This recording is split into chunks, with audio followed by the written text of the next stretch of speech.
இது மகிமை நேரம். மகிமை டிவி நேயர்களை அன்புடன் வாழ்த்துகிறேன். மகிமை நேர நிகழ்ச்சியின் வாயிலாக உங்களை சந்திப்பது மிகுந்த மகிழ்ச்சி அடைகிறேன். தொடர்ந்து நாம் இயேசுவின் இரத்தம் என்ற தலைப்பின் கீழே தியானித்து வருகிறோம். வசனம் இவ்வாறு சொல்கிறது, மத்தேயு 27:4 குற்றமில்லாத இரத்தத்தை நான் காட்டி கொடுத்ததினால் பாவம் செய்தேன் என்றான். இங்கே ஒரு தேவ மனிதன் ஆண்டவரை இயேசு கிறிஸ்துவை காட்டி கொடுத்ததின் நிமித்தம் அவனுக்குள்ளாக ஏற்பட்ட ஒரு மனஸ்தாபத்தின் வார்த்தை வசனம். இங்கே யூதாஸ் காரியத்து அவனுக்குள்ளாகவே தான் செய்தது ஒரு பாவம். அவன் ஒரு வார்த்தையை அறிக்கையிடுகிறான், குற்றமில்லாத இரத்தம். ஆண்டவராக இயேசு கிறிஸ்துவின் இரத்தம் குற்றமில்லாத இரத்தம். அது நம்முடைய பாவத்தை கழுவுகிறது. அது பரிசுத்தமான இரத்தம். இப்போ யூதாஸ் காரியத்துக்குள்ளே ஒரு எண்ணம் வருகிறது, அவனுக்குள்ளே ஒரு மனஸ்தாபம். இங்கே பிரதான ஆசாரியர்கள் மூப்பர்களிடம் போய் கேள்வி கேட்கிறான், இப்படி நான் அறியாத ஒன்றை என் மூலமாக ஒரு பாவத்தை செய்ய வைத்தீர்களே என்று சொல்லி. அப்போ அவர்கள் சொன்ன காரியம் உண்பாடு என்று சொல்லிவிட்டார். இப்போ ஆலயத்திலே அவன் எல்லாம் வாங்கின காசுகளை எல்லாத்தையும் தூக்கி போட்டு அவன் மனஸ்தாபப்பட்டு தற்கொலை செய்து கொள்கிறான்.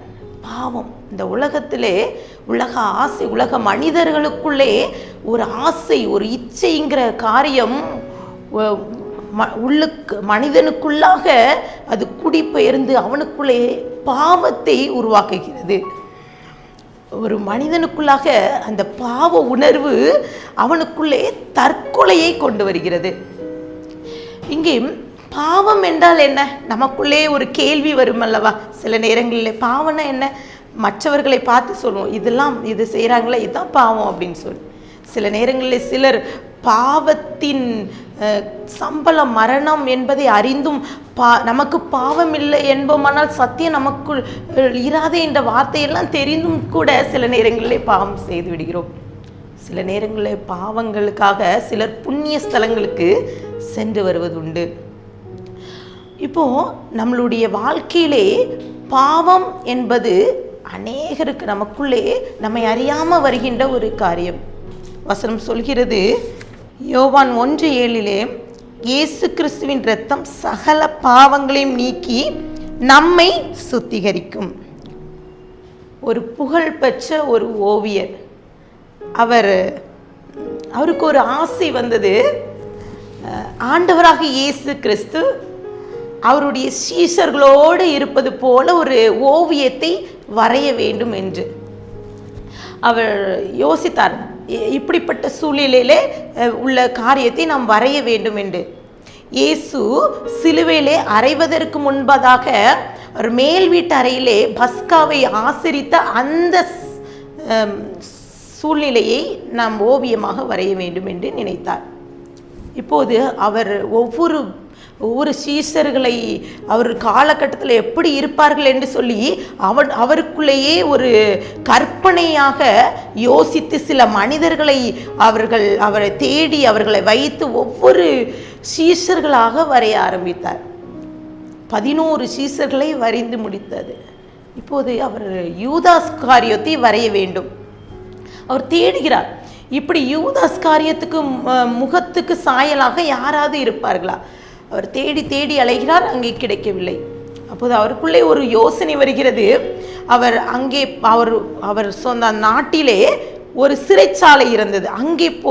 அங்கே ஒரு சிறையில் இருக்கிற அத்தனை கைதிகளையும் சந்தித்து அங்கே அந்த முகத்துக்கு சாயலுக்கு ஒத்து வருகிற ஒரு கைதியை செலக்ட் பண்ணி அங்கே வரைய ஆரம்பிக்கிறார். அவருக்கு ரொம்ப சந்தோஷம். 12 சீஷர்களுடைய படங்களும் வரைந்து முடிந்தது. ரொம்ப சந்தோஷமா பார்க்கிறார், நேர்த்தியாக இருக்கிறது. இப்போது இயேசு கிறிஸ்துவை வரைய வேண்டும். அவர் தேடுகிறார் முகத்தை.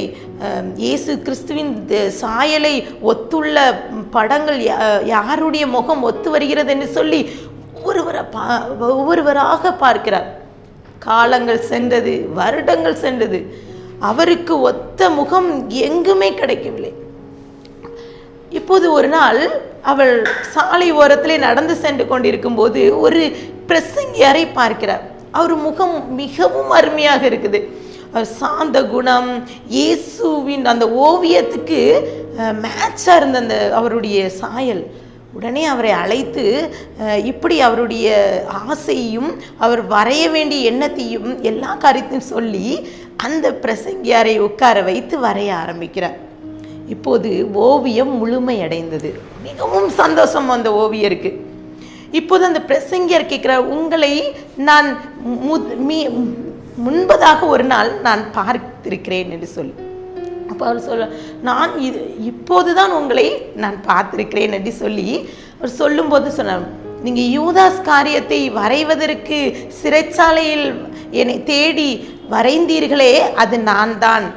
இப்போது நான் ஆண்டோருடைய இரத்தத்தால் கழுவப்பட்டு ஆண்டோருக்காக நான் ஊழியம் செய்து கொண்டிருக்கிறேன் சொன்னார். இப்போது அந்த ஓவியருக்கு அது ஏற்றுக்கொள்ள முடியவில்லை. எப்படி அந்த யூதாஸ் காரியத்து அவனுடைய முகம் எப்படி இருந்ததோ அதற்கு மாறாக அவருடைய அவர் சாயல் மாறி இயேசு கிறிஸ்துவின் சாயலாக இந்த மனிதன் மாறிவிட்டானே என்று சொல்லி அவர் புகழ ஆரம்பித்தாராம். பிரியமானவர்களே, இன்றைக்கும் கூட நாமும் அநேக நேரங்களிலே பாவம் என்ற பிடிக்குள்ளே சிக்கிக்கொண்டு ஆண்டுடைய இரத்தம் நம்மளுடைய பாவத்தை கழுவும் என்ற நிச்சயத்தை அறியாமல் சென்று கொண்டிருக்கிறோம். இங்கே யூதாஸ் காரியத்து அவன் மனஸ்தாபம் படுகிறான், அவன் தன்னையே அழித்துக் கொள்கிறான், தற்கொலை செய்து கொள்கிறான். தன் பாவத்தை அந்த குற்றமில்லாத இரத்தம், ஆண்டுடைய இரத்தம் கழுவும், அந்த பாவத்தை போக்கும்ங்கிற நிச்சயம் யூதாஸ் காரியத்துக்கு அவன் அறியவில்லை. அவன் தன்னையே தானே மாய்த்து கொண்டு விட்டான். இன்றைக்கும் கூட இந்த வார்த்தையை கேட்டுக்கொண்டு இருக்கிற நமக்குள்ளாகவே கூட ஏதோ ஒரு பாவம், அந்த அடிமைக்குள்ளே நம்ம சிக்கியிருப்போம். ஏதோ ஒரு பிரச்சனை, ஏதோ ஒரு சூழ்நிலையில் தெரியாமல் ஏதோ ஒரு தவறு செய்திருப்போம். அந்த பாவம் ஆண்டவராக இயேசு கிறிஸ்துவின் இரத்தம் அது நம்மை கழுவும். அது பரிசுத்தமுள்ள இரத்தம், அது நம்மை சுத்திகரிக்கும். அது குற்றமில்லாத பரிசுத்த இரத்தம் என்ற உணர்வு நமக்குள்ளே வர வேண்டும். வசனம் இவ்வாறு சொல்கிறது, எபிரேயர் 10:4 அல்லாமலும் காளை, வெள்ளாட்டுக்கடா இவைகளுடைய இரத்தம் பாவங்களை நிவர்த்தி செய்ய மாட்டாதே என்று சொல்லி குறிப்பிடப்பட்டிருக்கிறது. ஒருவேளை நம்மளுடைய பாவத்துக்கு பரிகாரம் தேடுவதற்காக சில நேரங்களிலே வெள்ளாட்டு கடாக்களையோ ஆடுகளையோ வெட்டி இங்கே பாவத்துக்கு பரிகாரம் தேடுகிறோம். ஆனால் கர்த்தர் சொல்கிற ஆண்டவராகிய இயேசு கிறிஸ்துவின் இரத்தம் நம்முடைய பாவத்தை சுத்திகரிக்கும். வசனம் சொல்கிறது எபிரேயர் 9:22 இரத்தம் சிந்துதல் இல்லாமல் மன்னிப்பு உண்டாகாது. ஒருவேளை இன்றைக்கும் கூட ஆண்டுடைய இரத்தம் சிந்தப்படுகின்ற நோக்கத்தை நாம் அறிந்து, குற்றமில்லாத இரத்தம், பரிசுத்த இரத்தம் என்னை கழுவணும், என்னை சுத்திகரிக்கணும், பாவம் இல்லாத எங்களுடைய சரீரம், பாவம் நிறைந்த அந்த சரீரம் பரிசுத்தமாக மாறணும்னு சொல்லிட்டு ஆண்டவர் சமூகத்தில் ஒப்பு கொடுக்கலாமா? கண்களை மூடி ஜெபிக்கலாம். அன்பின் பரலோக தகப்பனை மே ஸ்தோத்திரிக்கிறோம். இந்த வேலையிலையும் கூட கத்தாவே, எங்களுடைய வாழ்க்கையிலையும் கூட கத்தாவே, நாங்கள் ஏதோ தெரிந்தோ தெரியாமல் ஏதோ ஒரு பாவத்தின் பிடியிலே சிக்கி தவித்து கொண்டு இருக்கலாம். அதுலேருந்து நாங்கள் வெளியே வர முடியாது. யூதாசு காரியத்தை போல உடைய இரத்தம் பாவத்தை கழுவும் என்ற நிச்சயத்தை கூட நாங்கள் பெற்றுக்கொள்ளாமல் இருந்திருக்கலாம். நாங்கள் கூட அந்த பாவத்திலேருந்து வெளிவர இந்த இரத்தம், உடைய கல்வாரி சிலுவினை சிந்தின இரத்தம், அது பரிசுத்த இரத்தம், அதை எங்களுடைய பாவத்தை சுத்திகரிக்கிற இரத்தம் என்ற உணர்வை பெற்றுக்கொள்ள நீங்கள் கிருபை தாங்க. உடைய கரத்திலே நான் கொடுக்கிறேன், தாழ்த்துகிற உரிமையாகிறேன். மீட்பர் மூலம் கேட்கிற பிதாவே, ஆமேன்.